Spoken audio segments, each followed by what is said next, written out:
not used to talking in a microphone in front of a TV camera, but I'll do what I can. Good morning. Thank you, Lakshmi, for the introduction, and I'm really grateful that I can be here today.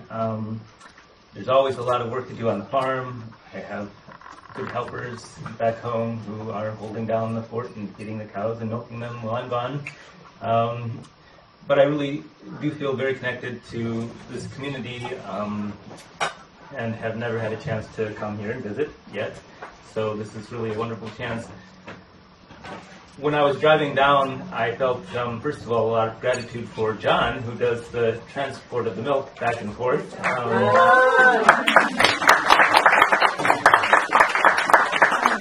Realizing how it is to drive on all those different freeways, and dairy farming is considered a very dangerous occupation, so I really do appreciate the sacrifice he makes to do that.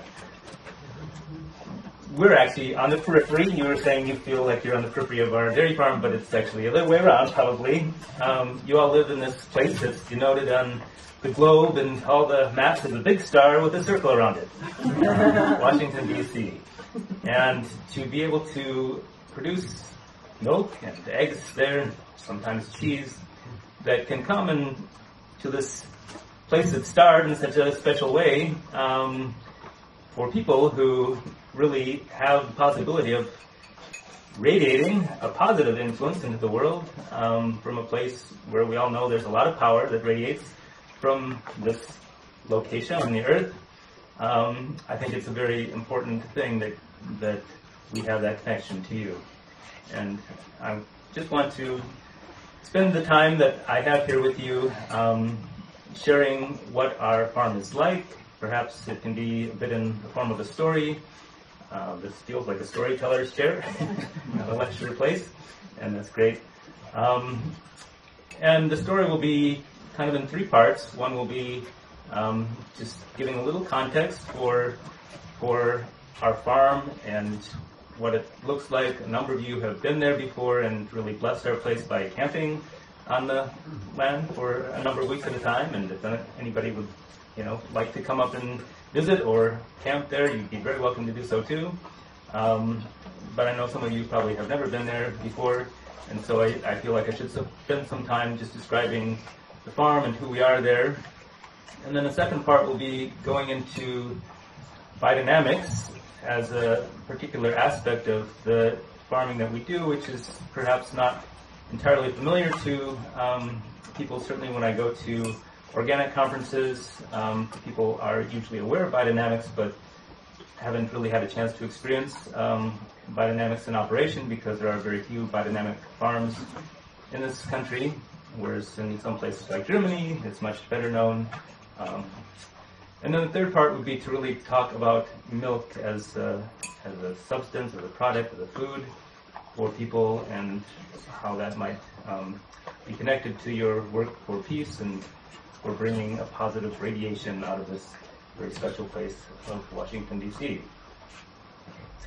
So in the vein of starting with the story, I'm just going to recite a few verses from an ancient story called the Edda, and perhaps you'll understand the connection to our milk and as I go on.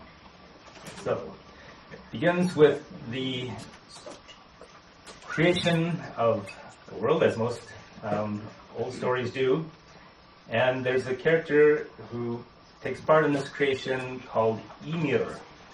Ymir is the frost giant who, when killed at a certain point in the Edda, as a sacrifice, his body becomes, his hair becomes the grass and the trees, his brains become the clouds, his bones become the rocks, his blood becomes the rivers.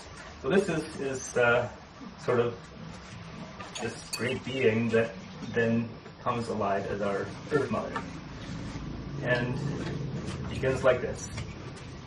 When Ymir lived long ago, was no sand nor sea, no running wave, nowhere was there earth, nor heaven above, but a grinning gap, and grass nowhere.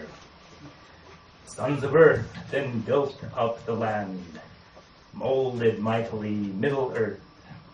Sun shone from the south on the stones of their hall.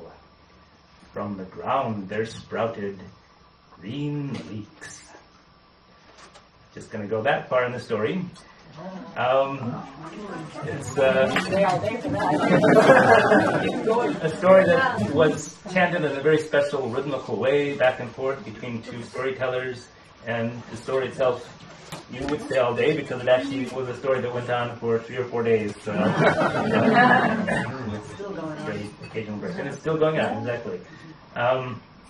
So Ymir was this first being, you could say, who sacrificed as a frost giant himself for the creation of the world. And there was one being that pre-existed Ymir in the story.